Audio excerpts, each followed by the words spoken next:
ونستغفره ونؤمن به ونتوكل عليه ونعوذ بالله من شرور أنفسنا ومن سيئات أعمالنا من يهدي الله فلا مضل له ومن يضلل فلا هادي له وأشهد أن لا إله إلا الله وحده لا شريك له وأشهد أن محمدا عبده ورسوله يا أيها الذين آمنوا اتقوا الله وقولوا قولا سديدا يصلح لكم أعمالكم ويغفر لكم ذنوبكم ومن يطع الله ورسوله فقد فاز فوزا عظيما أما بعد وقال النبي صلى الله عليه وسلم إن أصدق حديث كتاب الله وأحسن الهدي هدي محمد صلى الله عليه وسلم وشر الأمور محدثاتها وكل محدثة بدعة وكل بدعة ضلالة وكل ضلالة في النار أو كما قال عليهم الصلاة والسلام. அகிலங்கள் படைத்து பரிபாலிக்கக்கூடிய அந்த ஏகனாகிய அந்த அல்லாஹுக்கே எல்லா புகழும். அவனால் எடுத்தெறியப்பட்ட ஷைத்தானிலிருந்து பாதுகாப்பு பெற்றவளாகவும் மேலும் அந்த அல்லாஹ்வின் சாந்தியும் சமாதானமும் அல்லாஹ்வின் தூதர் அனை மீதும் இறுதி தூதரான முஹம்மது நபி ஸல்லல்லாஹு அலைஹி வஸல்லம் அவர் மீதும் அவர்களுடைய குடும்பத்தார்கள் சஹாபாக்கள் தாபீங்கள் தபா தாபீங்கள் அனை மீதும் இங்கு நிக்காவுடைய மஜ்லிஸில் கூடியிருக்கக்கூடிய நம் அனைவர் மீதும் அந்த அல்லாஹ்வின் சாந்தியும் சமாதானமும் என்றென்றும் நிலவுமாக. அல்லாஹ் ரப்புல் ஆலமீன் திருமறை குர்ஆனில் சூரத்து ராஅத் 13வது அத்தியாயத்தில் 11வது வசனத்தில் குறிப்பிடுகின்றான், இன்னல்லாஹ லா யுகையிரு மா பிகௌமின் ஹத்தா யுகையிரு மா பிஅன்ஃபுஸிஹிம். எந்த ஒரு சமுதாயம் தம் நிலை தாமே மாற்றிக்கொள்ளாத வரையிலும் நிச்சயமாக அல்லாஹ் மாற்றுவது என்று சொல்லி காட்டியிருக்கின்றான். அதன் அடிப்படை அல்லாஹ் ரப்புல் ஆலமீன் மாறக்கூடிய சமுதாயமாக ஆக்கி அருள் புரிவானாக. நிக்கா திருமணம் அப்படின்னு சொன்னால் ஒரு ஒப்பந்தம் தான். இந்த நிக்கா என்ற மஜ்லிஸுக்கு நமக்கெல்லாம் வேலையே கிடையாது. உண்மை அதுதான், நமக்கெல்லாம் வேலையே கிடையாது. நிக்கா சம்பந்தப்பட்ட ஆள் யாருன்னு சொன்னால் பெண் மாப்பிள்ளை, பெண் தரப்புல இருந்து ஒரு சாட்சி, மாப்பிள்ளை தரப்புல இருந்து ஒரு சாட்சி. பெண் அந்த நிக்கா செஞ்சு வைக்கக்கூடிய பெண்ணுடைய தகப்பனார், அவர்தான் வலி. அந்த அவள் பேர் இருந்தாலே போதுமானது, வேற நமக்கு எதுவுமே வேலை இல்லை. வந்து நிக்காவுடைய அந்த வலிமாவுடைய விருந்து சாப்பிட்டு போறது நம்முடைய வேலையே. இருந்தாலும் காலப்போக்கில் என்ன ஆயிடுச்சு, நம்ம சொந்தக்காரங்க நம்முடைய வட்டாரங்கள் அப்படியே அழைச்சு ஒரு பெரிய விருந்தாக மாறிவிட்டது. ஆனால் அல்லாஹ் ரப்புல் ஆலமீன் திருமறை குர்ஆன்ல நமக்கு எப்படி வலியுறுத்துறான்னு சொன்னால், சூரத்துல் அஹ்ஸாப் 33வது அத்தியாயத்துல 70-71 ரெண்டு வசனத்தை பற்றி பார்த்தா கிளியர் தெரியும். மார்க்கம்னா என்ன அப்படின்றது கிளீனா சொல்றான் அல்லாஹ். யா அய்யுஹல் லதீன ஆமனு, நம்பிக்கை கொண்டவர்களே, இத்தகுல்லாஹ், அல்லாஹ்வை பயந்து கொள்ளுங்கள். வகூலு கௌலன் சதீதா, மார்க்கம்னா என்ன, இஸ்லாம்னா என்ன, அது தெளிவா எடுத்து நீங்க சத்தியத்தை சொல்லணும். அவ்வாறு சொன்னால் என்ன நடக்கும் அப்படின்னு சொன்னால், யுஸ்லிஹி லக்கும் அமாலக்கும், உங்களுடைய செயல்களை அல்லாஹ் சீராக்கி தருவான். வயக்ஃபிர் லக்கும் துனூபக்கும், உண்மையை மார்க்கத்தை நாம் எந்த அளவுக்கு உண்மை எடுத்து சொல்றோமோ அந்த அளவுக்கு எடுத்து சொன்னால் நம்முடைய அமல்கள், நாம் செய்யக்கூடிய செயல்கள் சீராகும். நம்முடைய பாவங்கள் அல்லாஹ் மன்னிக்கின்றான். மேலும் அது தொடர்ந்து அடுத்த ஆய் சொல்றான், வமை யுத்தியல்லாஹ வரசூலஹு, யார் அல்லாஹுக்கும் அல்லாஹ்வுடைய தூதருக்கும் கட்டுப்பட்டு நடக்கின்றார்களோ ஃபகது ஃபாஸ ஃபௌஸன் அலீமா, அவதான் மகத்தான வெற்றியாளர் என்பதாக சொல்றான். அப்ப மார்க்கம் இஸ்லாம் என்றால் என்ன? இஸ்லாம் சாந்தி சமாதானம் ஒரு அர்த்தமாக இருந்தாலும் திருமறை குர்ஆன்ல அல்லாஹ் சொல்லக்கூடிய பதில் என்ன சொன்னா, இப்ராஹிம் அலைஹிஸ்ஸலாம் அவர்களை பற்றி சொல்றான், அஸ்லிம் கட்டுப்படு. அப்போ மார்க்கம் சொன்னால் கட்டுப்படுதல், எப்படி கட்டுப்படணும், எப்படி நடக்கணும்ன்றத தெளிவாக எடுத்து சொல்றான்.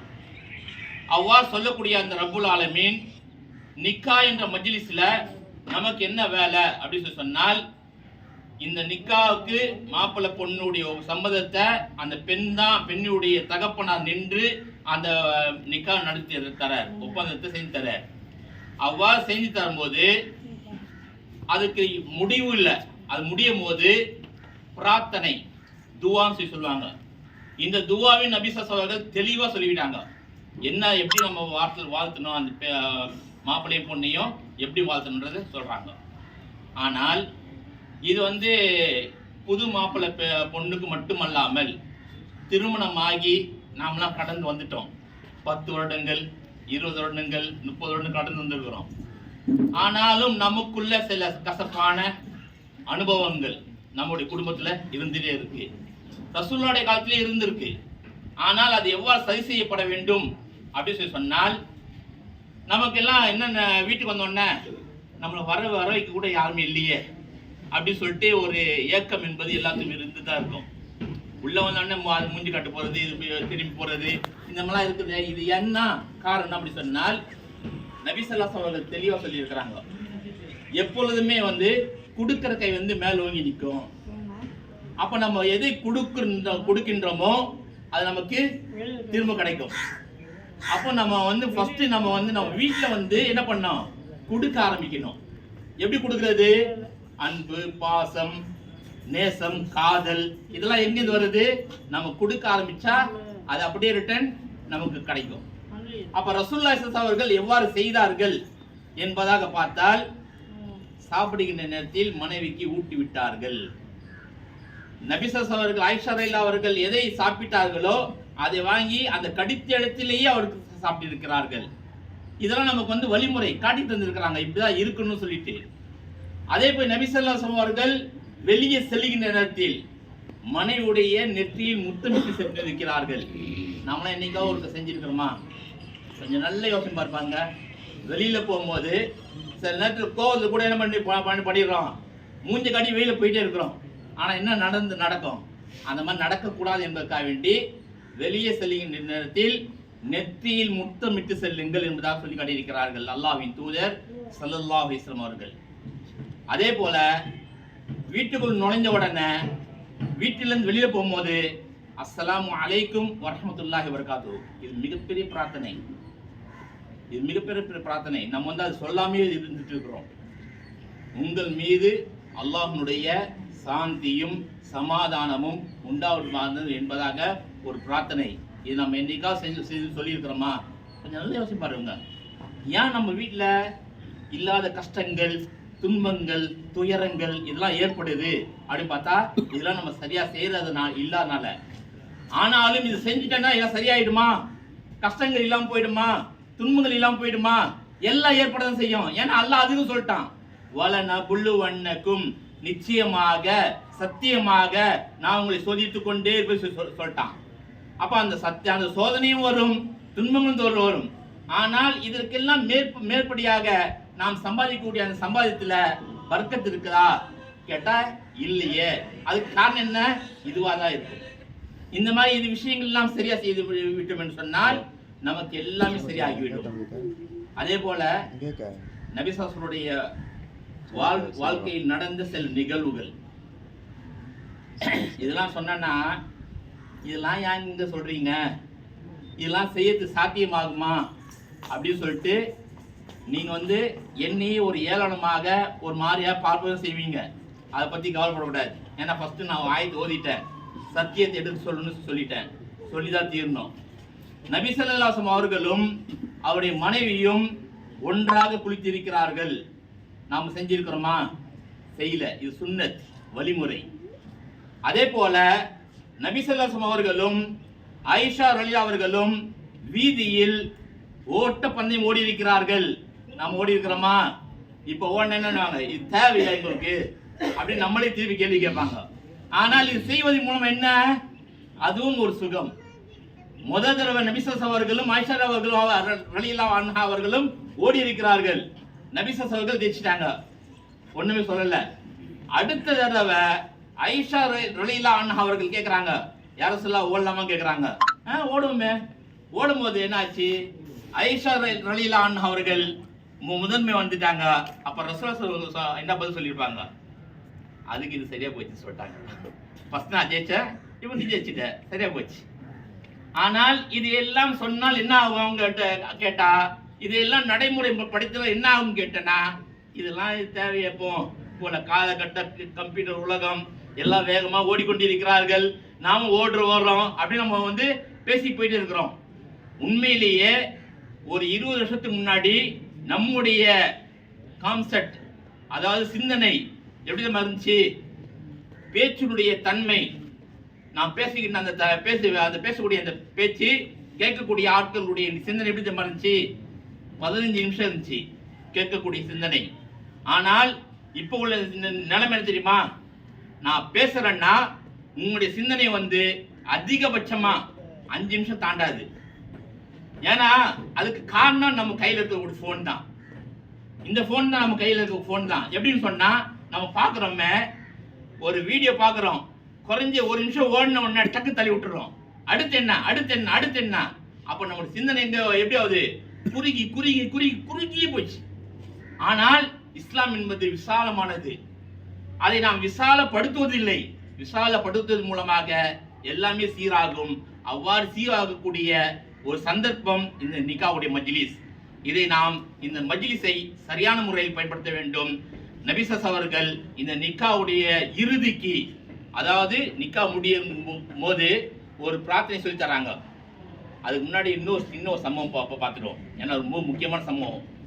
அதாவது நம்முடைய சில பேர்லாம் என்ன பண்ணாங்க, நம்முடைய சொந்தத்திலேயே, நம்ம சொந்தத்தில் ரொம்ப நெருங்கி வட்டாரத்தில், எனக்கு பத்திரிக்கை வரலப்பா, நான் வரமாட்டேன் அப்படின்னு சொல்லக்கூடிய காலகட்டம்லாம் இப்பவும் இருக்கு. ஆனால் அல்லாஹ்வின் தூதர் ஸல்லல்லாஹு அலைஹி வஸல்லம் அவர்கள் ஒரு ஜனாதிபதி, அவருக்கு அழைப்பு கொடுக்காமையே ஒரு நிக்கா நடந்திருக்கு. அடுத்த நாள் காலையில சுபுத்தோல வராங்க ஒரு சஹாபி வரும்போது நபி ஸல்லல்லாஹு பார்த்து கேட்கறாங்க, என்ன நிக்காவா முஞ்சி, என்ன புத்தாடை ஆடை அணிஞ்சிருக்கிறீங்க, நறுமணம்லாம் பூசி இருக்கிறீங்க அப்படின்னு சொல்லும்போது, அப்பா அவர் சொல்றாரு, என் நேற்று நிக்கா முடிஞ்சிச்சுன்னு. யார்கிட்ட சொல்றாரு, நபி ஸல்லல்லாஹு அவர்கிட்ட சொல்றாரு. யார் அவரு, அப்துர் ரஹ்மான் இப்னு அவுஃப் ரலியல்லாஹு அன்ஹு. இவர் யாரு, நபி ஸல்லல்லாஹு அவர்கள் அவருடைய வாயினால் மொழியப்பட்ட 10 சஹாபாக்கள் ஒருத்தர், சொர்க்கத்து பேர் கூறப்பட்ட 10 சஹாபாக்கள் ஒரு சஹாபி. இவர் சொல்றாரு, என்ன நேற்று நிக்கா முடிஞ்சிச்சு சொல்றாங்க. அப்ப நபி ஸல்லல்லாஹு அவர்கள் சொன்ன பதில் தெரியுமா, அழகான பதில். முடிஞ்ச ஒரு ஆடு அறுத்து வலிமா விருந்து கொடுக்கலாமே, கொடுத்தாகணும்ன்ற கட்டாயம் கொடுக்க சொல்லல, ஒரு ஆடாக அறுத்து நீ விருந்து கொடுக்கலாமே அப்படின்ற வார்த்தை சொல்றாங்க. அப்ப என்ன அர்த்தம், ஒரு மாப்பிள்ளையா இருக்கக்கூடியவர் அவர் வலிமா விருந்து கொடுக்கப்பட வேண்டும், அவர்தான் பெண்ணுக்கு மகராக கொடுக்கப்பட வேண்டும். அது அடிப்படையில் நம்முடைய மாப்பிள்ளையா இருக்கக்கூடிய ஃபோசுல் அவர் வந்து பெண்ணுக்கு வந்து எத்தனை 40 கிராம் வந்து தங்கச்சேன் கொடுத்து திருமணம் முடிக்கிறாரு. இந்த நிக்கா முடிஞ்ச போது கடைசியாக நபி ஸல்லல்லாஹு சொன்ன துவா, அழகான துவா, பாரக் அல்லாஹு லக்க வ பாரக அலைக வ ஜமா பைனகுமா ஃபீ கைர். அழகான ஒரே வரியில முடிச்சிட்டாங்க. என்ன அர்த்தம், இதுவும் நம்ம தெரிஞ்சுக்கணும்.